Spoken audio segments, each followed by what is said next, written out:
번아웃 증후군에 대해서 좀 정의를 드리면 일에 몰두하던 사람이 극도의 스트레스로 인하여 정신적, 육체적으로 기력이 소진되어 무기력증, 우울증 따위에 빠지는 현상에 대해서 이 번아웃 증후군이라고 말을 했습니다. 의학적인 용어예요. 의학적인 진단입니다. 실제로 정신과에 가면 이 번아웃 증후군입니다 라고 이제 처방을 내릴 수 있는 그러한 진단을 내릴 수 있는 그러한 질병이라고 말할 수 있는데 지난번에 여기서 조사했을 때도 그렇고 분반에서 자세히 이야기를 나눌 때도 그렇고 아무도 번아웃 증후군을 겪은 적이 없는 것처럼 그렇게 이제 얘기가 돼서 흥미롭다라는 생각이 들었어요.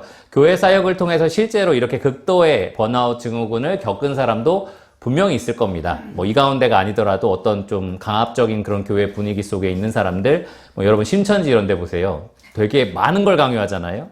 전 성도가 한꺼번에 시험을 보기도 합니다. 그래서 대단하다. 전국에 있는 모든 성도들의 동시간대에 시험을 봐서 14만 4천 안에 들어가느냐 마느냐 이런 걸 이제 따지는데 얼마나 스트레스를 받겠어요. 그렇죠? 그런데 그런 곳에서는 진짜로 번아웃 증후군 같은 걸 겪을 수도 있겠다 싶어요. 그런데 우리 중 대부분은 여기까지 이르지는 않더라도 번아웃이라는 것은 경험을 했을 겁니다. 이 번아웃의 사전적 의미는 어떠한 활동이 끝난 후 심신이 지친 상태. 여러분이 청년의 MT를 마치든 학생의 MT를 마치든 위드 바이블 캠프 이번에 마치고 나면 너무 지쳤다. 이런 느낌을 받을 수가 있잖아요. 그런 건 우리가 이 교회 사역을 하면서 누구나 겪을 수 있는 일이라는 거죠. 그런데 그러한 상태를 우리가 잘 해결하지 않고 계속 스트레스를 쌓아 놓으면 결국에는 번아웃 증후군까지 갈 수 있겠다라는 겁니다. 그래서 어떻게 우리가 이러한 쌓여가는 그러한 압도감, 스트레스, 이런 어려움들을 잘 하나님의 은혜로 해결할 것인지를 좀 생각해 보면 좋을 것 같습니다.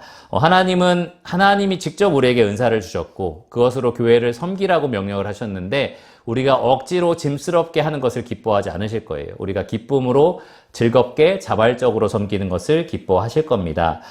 교회 사역이라는 것은 우리가 무기력하고 우울하고 힘든데 억지로 내가 끌고 가야만 하는 그런 일이 아닌 거예요. 여러분이 즐거이 헌신하는 예배여야만 합니다. 아름다운 섬김이 돼야 하는 거예요. 그러니까 우리 각자가 내가 지금 번아웃을 경험한다면 번아웃이라고 할 때는 약간 지치는 것, 힘들다라는 것을 느낄 때 어떻게 이것을 해결해 가야 할지를 좀 생각해 볼 필요가 있다라는 거죠. 먼저 지난주 나눴던 내용을 간략하게 요약하면 여러분의 심신이 지쳤다는 것을 알 수 있는 두 가지 증거가 있습니다. 첫 번째로는 마음이 복잡해지는 거예요. 마음이 번잡해지고 심란해지는 겁니다. 그동안은 계획적으로 삶을 탁탁탁 살아왔는데 이제 막 다 엉켜버려서 뭘 해야 될지 모르겠고 막 정신이 없는 거죠. 그러니까 마음이 너무 답답하고 근심과 염려가 가득 차는 상태, 그게 첫 번째 증상이고요. 두 번째 증상은 이 압도감 때문에 입을 열어서 불평이 터져 나오는 겁니다. 나만 일하고 있네? 저 사람은 안 하고 있네? 이런 식으로 이제 불평이 터져 나오는 것, 그것이 두 번째 증상입니다. 여러분이 단지 심신이 지친 게 아니라 그 지쳐서 생기는 압도감과 스트레스를 잘 처리하지 못하고 쌓아가고 있다는 증거예요. 굉장히 심란하고 그리고 복잡하고 답답하고 정신없이 쫓기는 것 같고 그리고 그 불평이 다른 사람들에게 계속 흘러나가고 그러한 상태가 여러분이 지금 번아웃을 잘 해결하고 있지 못하는 상태다라고 말할 수 있다는 거죠. 이 번아웃을 잘못 해결하는 두 가지 방법이 있다고 말씀드렸습니다. 첫 번째는 자책. 내가 이걸 하지 말았어야 됐어. 난 이런 일에 안 어울리는 사람이야. 이런 식으로 자책하는 거고요. 두 번째로는 회피입니다. 누가 나한테 이런 걸 시켜가지고 저 사람 밉다. 교회가 이런 걸 나한테 시켜서 나는 너무 힘들게 살고 있어. 이런 식으로 이제 계속해서 나를 스스로 탓하든지 아니면 다른 사람에 대해서 약간 좀 원망을 갖는 그러한 문제인 겁니다. 그러한 것들이 왜 문제가 되느냐? 하나님이 여전히 여러분들을 교회 안에서 사용하기를 기뻐하시기 때문에 이 중요한 지체로서 이 교회에서 역할을 두셨기 때문에 그렇기 때문에 나 스스로 자책하는 것도 옳지 않고요. 또 누군가를 알지 못하는 그 모호한 누군가를 이렇게 탓하는 것도 문제가 된다라고 말씀을 드렸습니다. 그러면 교회 사역에서 여러분들이 지칠 때에 각각 번아웃에서 해방될 수 있는 건강한 회복 방법은 무엇인가? 오늘 그 네 가지를 좀 살펴보려고 하는데 본문 누가복음 10장 38절에서 42절까지이죠. 그 중에 41절을 보시면 이제 마르다죠. 마르다가 예수님을 찾아와서 분통을 터뜨렸습니다. 그 쌓여가는 그 심란한 마음들, 분주한 마음들을 참지 못하고 어떻게 내 동생은 나를 이대로 내버려 둘 수가 있죠? 예수님은 그것을 왜 가만히 놔두고 계시죠? 이런 식으로 이제 불평을 터트리는 상황이었어요. 번아웃을 제대로 해결하지 못하는 상황이었는데, 그때 예수님이 하신 말씀이 41절과 42절에 기록되어 있습니다. 이 기록된 말씀을 통해서 우리는 네 가지 우리가 번아웃을 경험할 때 어떻게 해결해 나갈 것인지 건강한 회복법을 배울 수가 있어요. 첫 번째, 바로 인정입니다. 인정. 41절과 42절을 보시면 예수님이 이렇게 말씀을 하세요. 마르다야, 마르다야. 네가 많은 일로 염려하고 근심하나 몇 가지만 하든지 혹은 한 가지만이라도 족하니라. 이렇게 말씀을 하셨습니다. 그 중에 먼저 마르다야, 마르다야 라고 하면서 이 마르다에 대해서 두 번 부르시는 장면이 나옵니다. 성경에 보면 예수님이 두 번 부르신 장면이 몇 번 있어요. 시모나, 시모나 뭐 이런 식으로 이제 두 번 이렇게 언급해서 부르시는 장면은 굉장히 긴급한 상황인 겁니다. 어떤 면에서는 상대방이 지금 감정과 어떤 생각들을 막 쏟아내고 있는 상태니까 멈추게 하고서 이제 예수님께서 말씀을 하고자 하시는 거죠.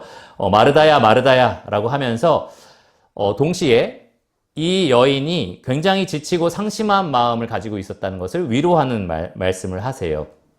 네가 많은 일로 염려하고 근심하고 있구나 라고 지금 말씀을 하신 겁니다. 예수님께서 이 여인의 마음을 알아주셨다는 거죠. 마르다가 불평했을 때, 야, 너 그렇게 불평할 거면 하지 마. 이렇게 하시지 않고요. 마르다야, 마르다야 라고 하시면서 그녀가 굉장히 어렵고 복잡한 마음이라는 것을 알아주신 겁니다. 사실은 이 안에는 예수님을 위해서 수고하고 있다는 것도 알아주시는 마음이 들어 있어요. 여러분, 교회 사역으로 굉장히 지쳐 있을 때에, 예를 들어서 학생회를 했는데, 회의까지 하니까 막 5시야. 오늘 왜 이렇게 늦게 끝난 거야? 라고 해서 나오고서, 근데 그날 따라서 굉장히 지친 거예요. 내가 일주일 내내 토요일까지 막 회사에서 나오라고 그래서 일도 했는데, 일요일에 학생회까지 이렇게 이 시간에 끝나다니 너무 지친다. 내일 또 출근이네. 막 이러면서 이제 너무너무 압도감이 드는 거죠. 그러한 상황에서 어떤 교회 성도님이 여러분을 잠깐 오라고 하시는 거예요. 그러면서 혼내려고 그런 게 아니라 누구 형제 혹은 누구 자매라고 하면서 정말 고생이 많다. 당신이 학생의 교사로서 지금까지 굉장히 오랫동안 수고한 거를 내가 다 보고 있었는데 너무너무 수고가 많고 내 자녀가 학생회에 있는데 당신 때문에 정말 자녀가 주님 안에서 잘 자란 것 같아서 너무너무 뿌듯하고 너무 감사하다고 말해주고 싶었다. 라고 하면서 주머니에서 아니 하트를 꺼낸다면 어떠시겠어요, 여러분? 그 지치고 힘든 마음이 어떻게 되겠어요? 높겠죠. 아, 이렇게 알아주시다니 정말 힘이 난다라고 하면서 그 전에 쌓였던 여러 가지 스트레스들이 그냥 한 번에 날아가는 것 같은 그런 기분이 들 겁니다. 사람이 우리를 알아주기만 해도, 어떤 한두 사람이 우리를 알아주기만 해도 사실은 우리가 가지고 있는 이 많은 어려움들이, 그런 압박감들이 사라진다라는 것을 경험하게 돼요.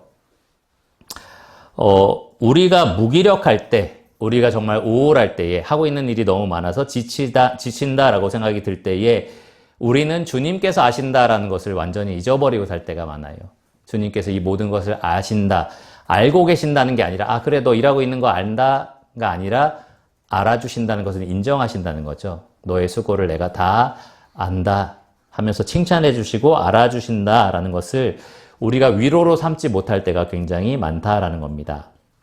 여러분, 이것이 굉장히 큰 위로입니다. 주님께서 알아주신다라는 거예요. 사람은 그 순간적으로 알아줄 수 있지만 그러지 않을 때도 많거든요.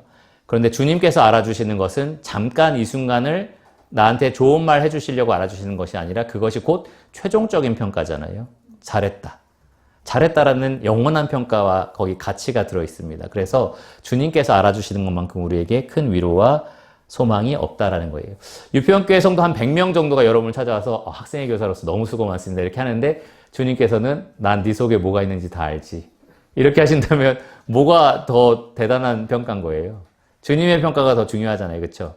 그러니까 주님께서 알아주신다라는 것만 생각한다면 우리가 정말로 100사람 혹은 10,000사람이 우리를 인정하지 않더라도 그것으로 위로를 얻을 수 있다라는 겁니다. 계시록 2장 2절에서 3절을 보시면 예수님께서는 이 자기를 위해서 수고하는 에베소 교회에게 이렇게 말씀하셨어요. 이렇게 칭찬하셨습니다.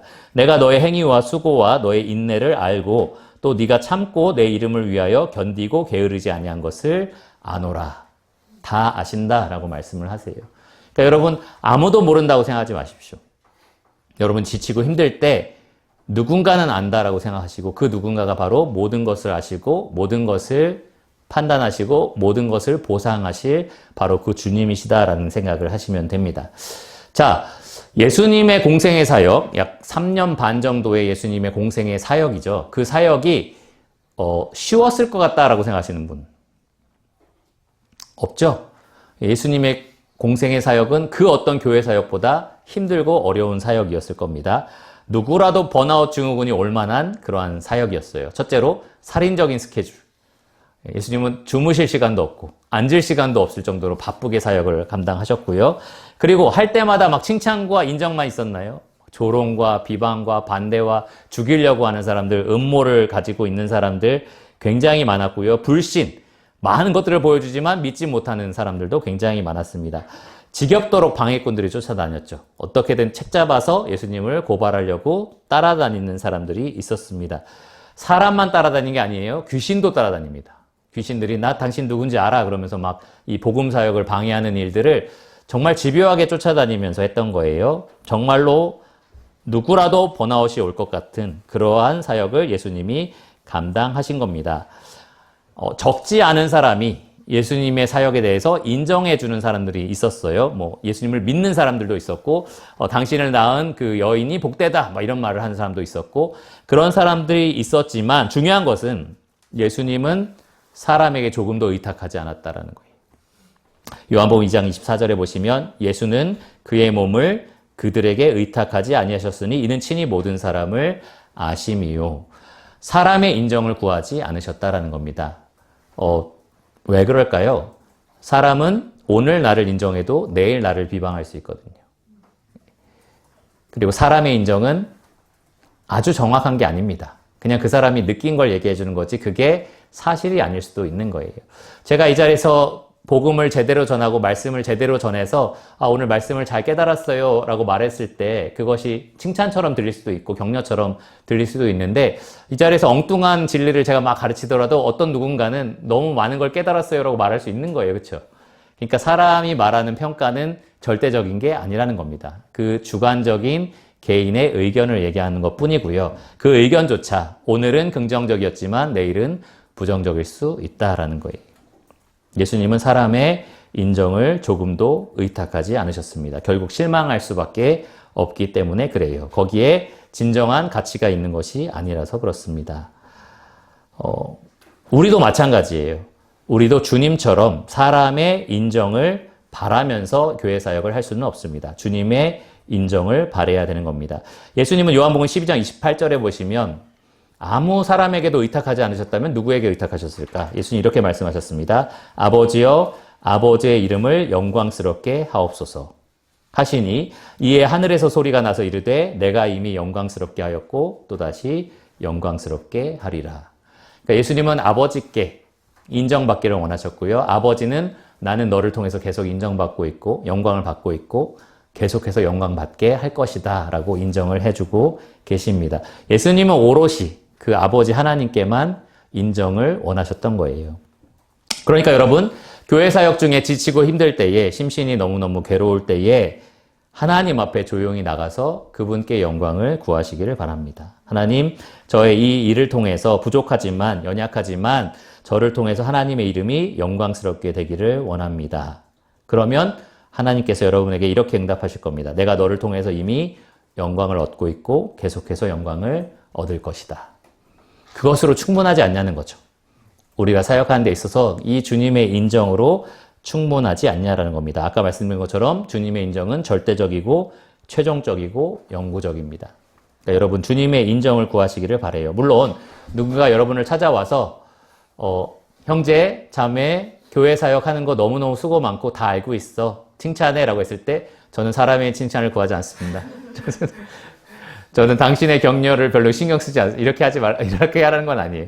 성경에 보면 서로 격려하라는 말도 있고 서로 위로하라는 말도 있으니까. 하지만 거기에 나를 기대느냐라는 게 문제입니다. 거기에 내가 의존하느냐의 문제인 거죠. 의존하지 않는 겁니다. 격려를 받고 감사를 받지만 내가 오롯이 의존할 분은 아버지 하나님 한 분이시다라는 것을 기억하시기 바랍니다. 두 번째는 진단이에요. 주님께서 이어서 마르다야 마르다야 라고 말씀하신 이후에 이 마르다가 지금 왜 심신이 지쳤는지, 왜 스트레스를 잔뜩 받고 있는지 그 이유를 정확하게 이렇게 말씀하십니다. 네가 많은 일로 염려하고 근심하나 라고 말씀을 하세요. 많은 일로 염려하고 근심하나. 예수님은 지금 이 마르다가 그 심신이 지쳐버린 이유를 엉뚱한 것에서 찾기를 원하지 않으셨어요. 네가 지금 번아웃 증후군을 겪고 있는데 그거 네 동생 때문이야. 동생이 너를 안 도와주고 있잖아. 이렇게 말씀하지 않으신 거죠. 그거 내가 무관심해서 그런 게 아니야. 내가 무관심해서 그런 거야. 너가 이렇게 힘들 때 내가 도와줬어야 되는데 미안하다. 이런 식으로 말씀하지 않으셨어요. 이 마르다가 겪고 있는 모든 어려움들은 이 예수님의 무심함 때문도 아니고 마리아의 무관심 때문도 아니고 무엇 때문이었냐? 바로 이 여인이 많은 일 때문에 마음이, 이 내면이 복잡해진 상태, 염려와 근심이 가득 찬 상태가 된 것이 문제였다라는 겁니다. 한마디로 말하면 예수님은 외부 환경에서 원인을 찾지 않으셨고요. 마르다의 마음 깊은 곳에 있는 마음의 문제를 정확하게 진단하셨습니다.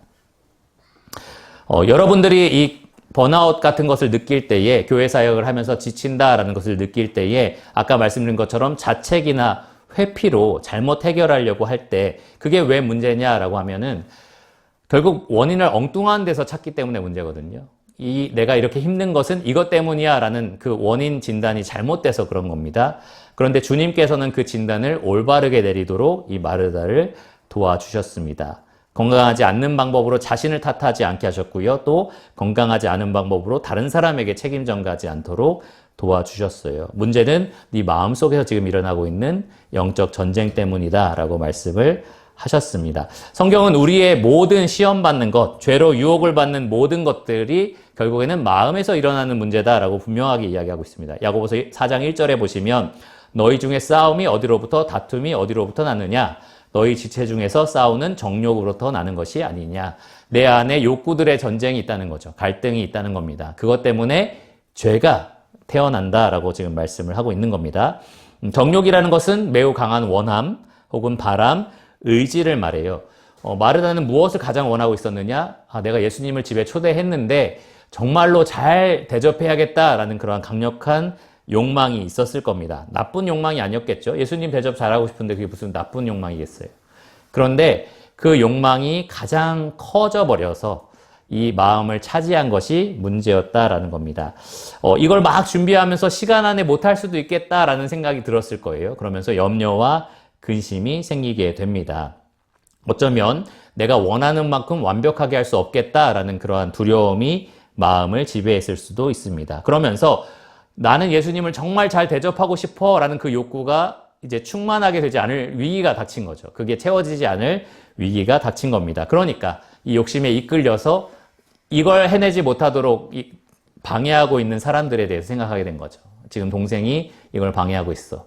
그리고 예수님이 그것을 무심하게 지켜만 보고 계셔. 이런 식으로 반응을 하게 됐던 겁니다. 그런데 문제는 예수님 발 앞에 말씀을 듣던 동생 마리아도 문제가 아니었고요. 그 앞에서 이 생명의 말씀을 전하고 있던 예수님도 문제가 아니었습니다. 문제는 마르다 마음속에서 일어난 일이 문제였다라는 거예요. 그러니까 진단도 정확하게 되었어야 되는 겁니다. 여러분, 교회 사역으로 지칠 때에 무엇이 문제인지를 가만히 생각해 볼 필요가 있어요. 여러분이 주로 문제 삼는 것은 첫째, 일 자체일 수도 있습니다. 학생회 왜 있는 거야? 이렇게 할 수 있겠죠. 유초등부 왜 있는 거야? 없으면 안 돼? 이런 생각을 이제 할 수도 있겠죠. 나한테 이 일 맡긴 사람 누구지? 이런 생각을 할 수도 있습니다. 내가 괜히 왜 하겠다고 했지? 나를 자책할 수 있어요. 내가 괜히 한다고 해서. 그런데 사실 그 순간 여러분이 마음이 답답하고 막 힘들고 이 스트레스로 막 어려움을 느끼는 그 원인은 여러분 마음속에서 일어난 무언가 때문이다라는 거죠. 이 마음이 온전하지 못하기 때문에 그런 생각들을 하게 된다라는 겁니다. 무언가 아주 큰 갈망이 여러분의 마음을 차지하고 있다라는 겁니다. 내적 전쟁에서 여러분들을 이기고 여러분의 마음을 독차지하고 있는 그 마음이 무엇인지를 여러분 파악할 수 있어야 돼요. 그 욕심이 무엇인지를 파악할 수 있어야 됩니다. 확실히 말할 수 있는 건 그 욕심은 하나님을 사랑하고 싶어하는 갈망과는 다를 거예요. 그리고 사랑하는 형제 자매들을 섬기고 싶다라는 사랑하고 싶다라는 이 갈망하고도 다른 성격의 어떤 욕심일 겁니다. 그 욕심과 여러분들이 싸워서 그 욕심을 정복해야만 문제가 해결될 수 있습니다. 꼭 기억하셔요. 여러분이 번아웃을 경험할 때에 마르다처럼 이렇게 답답하고 다른 사람에 대한 불평이 쏟아져 나올 때에 문제의 원인은 내 안에 있다는 것을 꼭 기억하십시오. 문제의 원인은 밖에 있는 게 아니라 안에 있습니다. 여러분 마음을 차지하고 있는 그 문제의 원인, 원수를 밖으로 몰아내는 것이 이 번아웃과의 싸움에서 승리하는 비결입니다. 자, 인정, 주님의 인정에 대해서 살펴봤고, 두 번째 진단, 여러분의 마음의 문제를 진단해야 된다라고 말씀드렸고, 세 번째로 처방입니다. 예수님께서는 마르다의 문제를 정확하게 진단하셨을 뿐만 아니라 아주 실질적인 처방도 내려주셨어요. 42절 초반절에 보시면 몇 가지만 하든지 혹은 한 가지만이라도 족하니라 라고 말씀을 하셨습니다. 지금 이 예수님이 하신 말씀을 여러분 오해하시면 안 됩니다. 이 표현 자체, 몇 가지만 하든지 혹은 한 가지만이라도 족하니라를 잘못 읽으면 이렇게 생각할 수도 있어요. 그런 삐딱한 마음으로 대접할 거면 아무것도 하지 마. 이렇게 이제 이해할 수도 있고요. 혹은 한 가지만이라도 제대로 해와. 이런 식으로 이해할 수도 있거든요. 근데 그런 의미가 전혀 아닙니다. 지금 예수님께서는 마르다가 감당할 수 있는 수준만 해도 충분하다라는 말씀을 하고 싶은 거거든요. 충분하다. 그렇게 많이 할 필요도 없다. 한 가지만으로도 충분하다라는 말씀을 하시는 거예요. 마르다의 분주한 마음을 해결하고 싶어 하시는 예수님의 실질적인 처방이 여기에서 발견이 됩니다. 예수님을 잘 대접하고 싶다라는 것은 참 좋은 마음이죠. 그런데 예수님을 잘 대접한다라는 것의 기준은 지금 누가 정한 겁니까? 대접받는 예수님이 정했나요? 마르다야, 날 잘 대접하고 싶으면 적어도 10가지 반찬은 해와라. 이렇게 하셨나요? 아니죠. 그러면 이 많은 것을 준비하려고 했던 것은 누구의 기준이었던 거예요? 마르다의 기준이었던 거죠. 이렇게 해야만 예수님을 잘 대접하는 거야 라고 자기가 기준을 세운 겁니다. 그리고 자기 기준을 자기가 못 만족시킬 것 같으니까 답답해서 지금 불평을 하고 있는 거였어요. 예수님은 그 기준 내려놓으라는 겁니다. 내가 내 기준을 말해줄게. 한 가지만 해도 충분하다. 한 가지만 해도 충분하다라고 말씀을 하시는 겁니다. 마르다의 마음에 차지 않았기 때문에 마르다는 그냥 많은 것을 준비하고 싶었을 뿐이라는 거죠. 그런데 여러분 우리가 교회 사역을 할 때에 이러기가 너무너무 쉽습니다. 내 기준을 세우기가 너무 쉬운 거예요. 학생의 교사라면 응당 이렇게는 해야지. 주일학교 교사라면 적어도 이 정도는 해야지라는 어떤 기준들을 우리가 세울 수가 있다는 거죠. 그리고 어떤 특별히 주님을 막 섬기고 헌신하고 싶어하는 형제 자매일수록 그래요. 뭐냐면 나는 지금 주일학교도 섬기고 학생회도 섬기고 예배 찬양팀도 섬기고 있는데 어떤 섬김의 영역을 또 제시를 하는 거죠. 누군가가. 그랬을 때 그것까지 해야지 내가 충성스러운 일꾼이지. 이런 식으로 이제 내가 기준을 세우는 겁니다. 혹시 내가 그것을 거절하거나 3-4개를 하고 있는데 하나를 못하겠다라고 말하는 것은 마치 불충한 것처럼 하나님 앞에 신실하지 못한 것처럼 내가 내 기준을 세워놓고 그리고서 스스로 이제 실망을 하는 거죠. 나는 충성스럽지 못해. 나는 하나님께 정말로 열심히 하나님 섬기는 사람이 아닌 것 같아. 이런 식으로 이제 생각을 하는 겁니다. 근데 중요한 것은 누구 기준이냐는 거죠, 여기. 내가 세운 기준이잖아요. 내가 세운 기준이고 하나님의 기준이 아닙니다. 때로는 각각 사역을 책임지고 있는 사람들이 자기 사역자들을 이제 세워야 되니까 예를 들어서 유초등부 담당자, 학생부 담당자 이런 사람들이 이제 교사들을 매년 채용을 하잖아요. 한번 일해보지 않을래? 라는 말들을 하는 거죠. 그런데 죄송하지만 또 앞에 형제가 있는데 여기는 학생부 교사죠. 그런데 이제 학생부 담당이 지금 찬이 형제인가요? 찾아가서 형제님 올해는 제가 좀 학생부를 좀 쉬고 싶습니다. 이렇게 얘기할 때 이게 실제로 있었던 일이 아닙니다. 가상이에요. 그런데 이제 찬이 형제가 이러는 거죠. 지금 학생부를 내려는 게 주님께서 기뻐하시는 일일까요? 어떻게 생각하세요? 주님께서 기뻐하신다고 생각하십니까? 학생부를 내려놓는 게? 어렵죠. 그러니까 누구 기준이냐는 거예요. 하나님께서는 학생부, 유초등부 이렇게 여러 개를 내가 다 해내는 것을 기뻐하시고 그 중에 하나를 놓으면 안 기뻐하시냐라는 겁니다. 아니죠. 하나님 그런 기준을 우리한테 제시한 적이 없으세요. 그건 우리 기준입니다. 그런데 그런 기준을 우리가 세워놓고 그것을 만족시키지 못할 때에 내가 하나님 앞에 충성스럽지 못하다고 생각하고 마르다처럼 주님께 나와서 왜 나는 이렇게 많은 일을 맡아서 이걸 잘 해내지도 못하게 하는 겁니까? 라는 식으로 불평할 수 있다는 겁니다. 그러니까 다 잘해야 된다는 부담을 여러분 내려놓으시기를 바랍니다. 하나님은 우리가 많은 일을 하기 때문에 우리를 기뻐하지 않으세요. 반대로 우리를 기뻐하시기 때문에 하나님의 일을 맡기시는 겁니다. 많은 일을 해서 그 일을 했다라는 이유로 우리를 기뻐하시는 것이 아니라 우리를 기뻐하셔서 우리를 구원하셨고 그 아들의 피로 우리를 대속하셨고 그리고 하나님을 위해서 일하게 하신다라는 겁니다. 아무것도 안 해도 하나님께는 우리가 기쁨이 될 수 있다라는 거예요. 그러나 우리가 아무것도 안 한다는 게 그런 게으르고 나태하게 살라 이런 말이 절대 아닌 거죠. 그럼에도 불구하고 우리를 기뻐하시기 때문에 우리가 너무 감격해서 하나님을 섬기는 거잖아요. 그 은혜가 너무 크고 감사해서 우리가 하나님을 섬기는 겁니다. 그 순서를 뒤집어 버리면 어느새 교회 사역은 이제 은혜의 반응이 아니라 하나님의 은혜를 얻고자 하는 어떤 율법적인 기준이 될 수 있다라는 겁니다. 그러니까 여러분 그것을 뒤집으시면 안 된다라는 겁니다. 다 잘해야 된다는 부담 내려놓으셔도 돼요. 몇 가지만 해도 좋고요. 한 가지만 해도 충분하다라고 주님께서 말씀하십니다. 베드로전서 4장 11절에 보시면 성경은 누가 봉사하려면 하나님이 공급하시는 힘으로 하는 것 같이 하라. 이는 범사의 예수 그리스도로 말미암아 하나님의 영광을 받으시게 하려 함이니 라고 말하고 있어요. 여기 이 부분을 좀 주목해 보시기 바랍니다. 누가 봉사하려면 하나님이 공급하시는 힘으로 하는 것 같이 하라.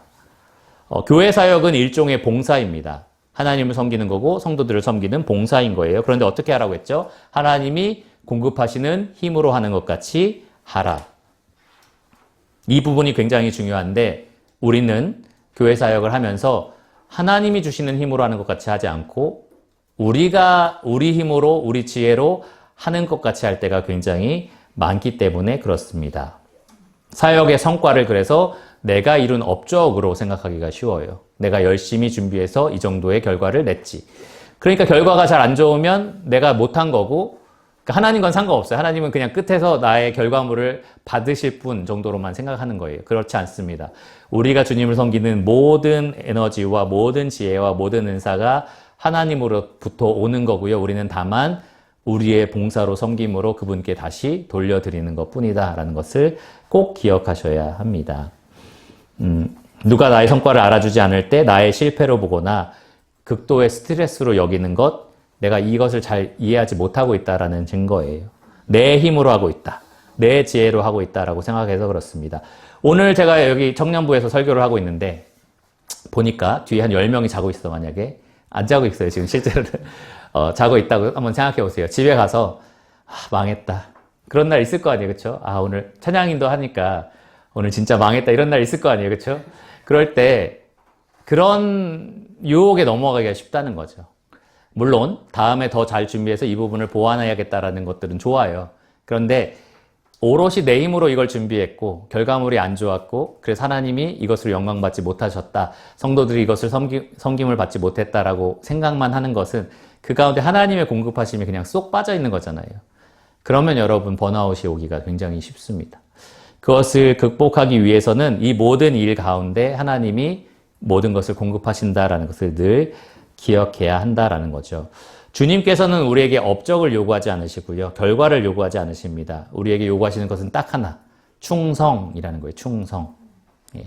그러니까 말씀 준비든 찬양 준비든 뭔가 결과물이 좋지 않았을 때에 내가 준비를 더 잘해야겠다. 더 충성스러워야겠다라는 생각은 건강하고 건전한 거지만 결과물이 좋지 않았다. 그러니까 더 좋은 결과물을 내기 위해서 더 많은 지혜와 나의 더 많은 노력을 가하면 더 좋은 결과물이 있겠지라고만 생각하는 것은 사실은 충성에 대한 생각만 하는 게 아니라 이 모든 게 나에게 걸려있다라고 생각하는 거잖아요. 그러니까 그렇게 생각하는 것이 굉장히 큰 위험한 부분이니까 여러분 꼭 하나님이 공급하시는 힘으로 하는 것 같이 모든 교회 사역을 하시기를 바랍니다. 주님께서 주신 은사, 주님께서 주신 재능 안에서 하셔야 되는 거고요.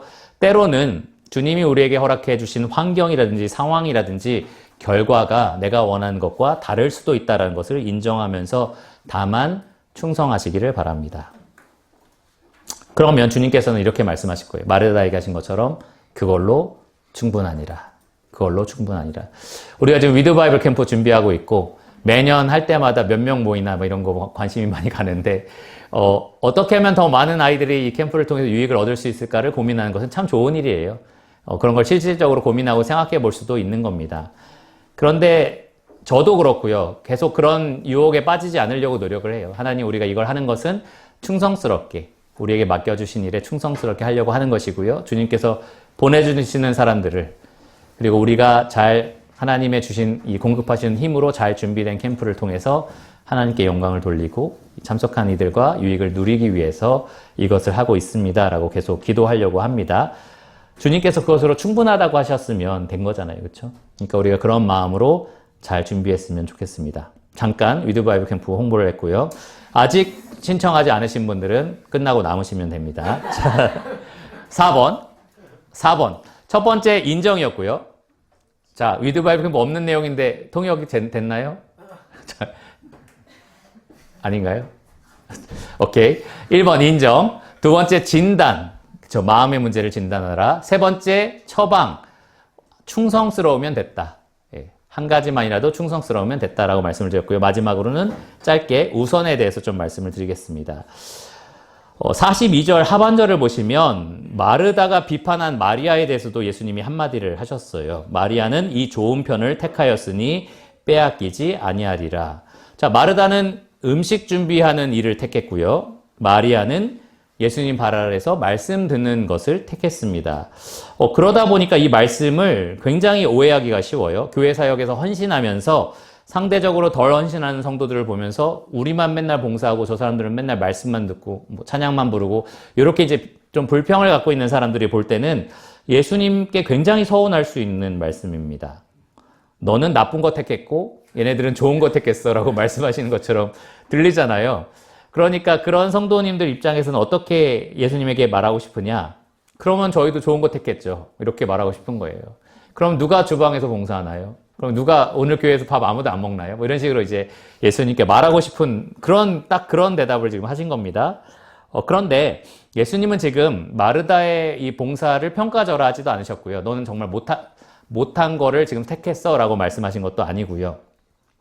반대로 마리아에게 도와주지 말라라고 지금 금하신 것도 아닙니다. 다만 예수님은 잘하시는 부분이 있는데 언제든지 어떤 상황에서 이 사람에게 평생 교훈이 될 만한 것들을 전해주실 때에 그 상황을 굉장히 잘 이용하시는 게 주님의 가르침의 특징이에요. 그런데 이 상황에서 무엇을 가르쳐 주셨느냐? 봉사에 있어서 우선순위가 있다는 것을 분명히 가르쳐 주십니다. 주님께 드리는 봉사와 주님께 우리가 받는 말씀의 공급 중에 무엇이 더 중요하냐라고 말씀을 하신 거죠. 무엇이 더 중요합니까? 우리가 드리는 것과 우리가 공급받는 것. 무엇이 더 중요하냐는 거죠.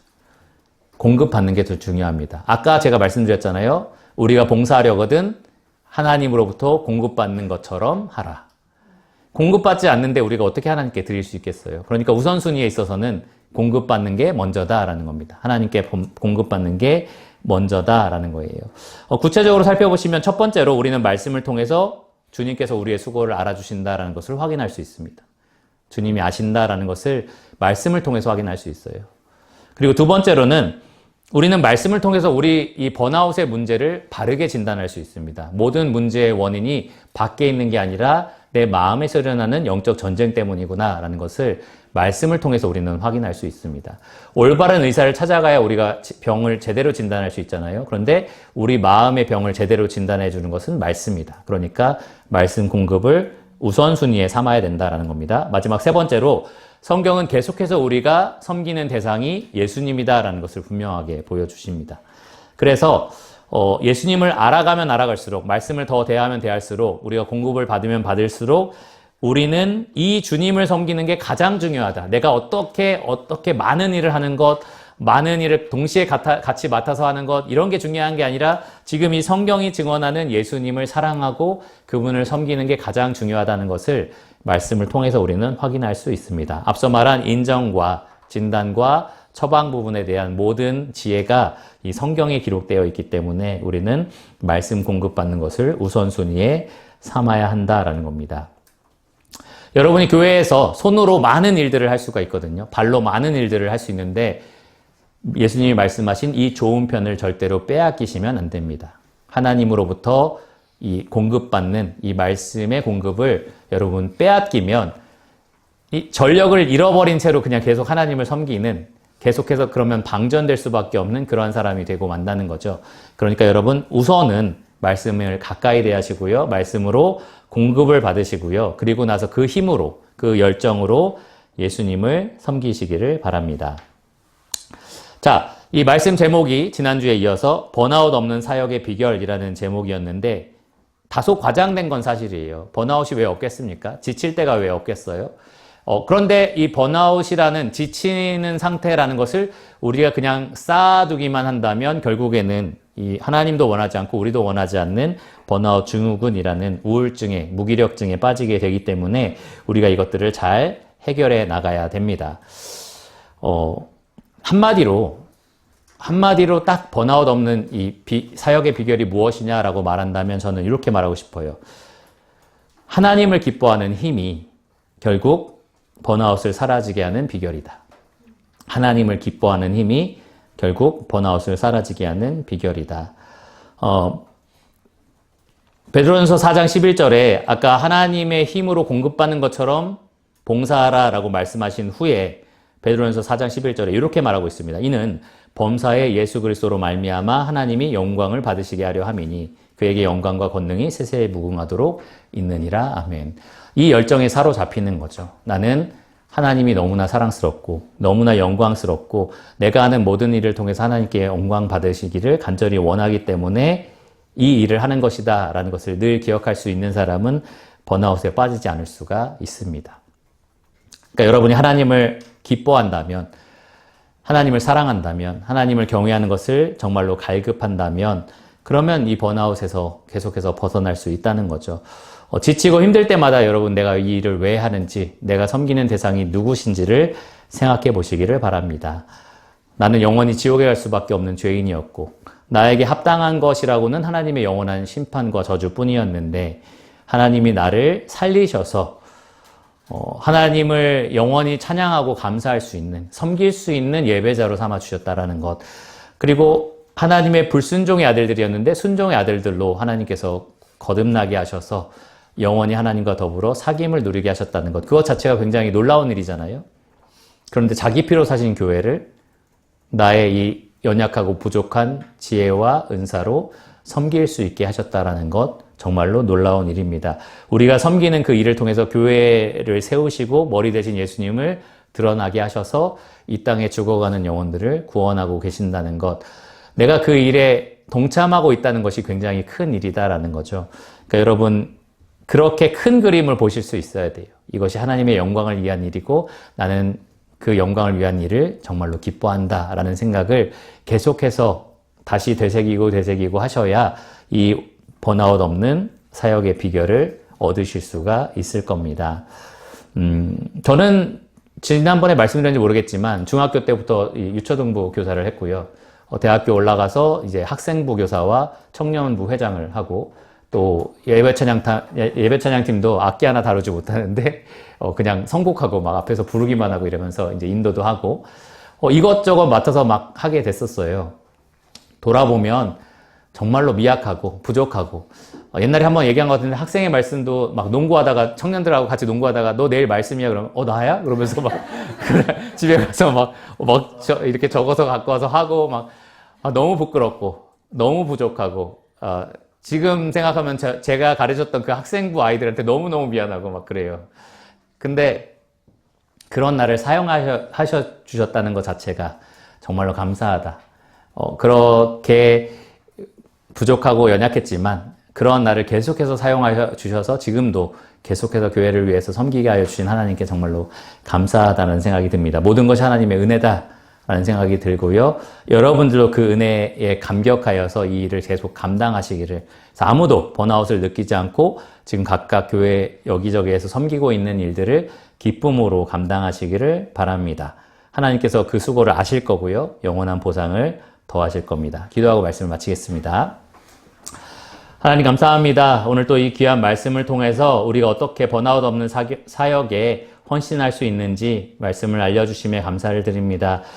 하나님 이 가운데 있는 청년들 대부분이 교회 여러 가지 사역으로 정말 수고스럽게 일하고 있는데 주님 그것이 그들에게 짐과 또 억지스러운 의무가 아니라 정말 자발적인 기쁨과 하나님께 드려지는 아름다운 예배가 되게 하여 주시기를 원합니다. 주님께서 이들의 수고를 아시고 또 영원한 축복으로 또 보상으로 또 응답해 주실 것을 이들로 알게 하여 주시고 주님께서 정말 이들을 통해서 영광을 받고 계신다는 것을 이들이 알게 하여 주시며 정말로 지극히 작은 것에 충성된 것 하나도 또 하나님께서 정말로 그 상을 잃지 않는다라고 하셨고 또 그것으로 충분하다라고 하셨던 그 하나님의 기준을 이들도 사역의 기준으로 삼게 하여 주시기를 원합니다. 우리가 하나님을 섬기는 것이 우리의 기쁨이 되게 하여 주시고 또 정말로 하나님이 기뻐하시는 것이 우리의 인생의 가장 중요한 목적이 되게 하여 주시기를 원합니다.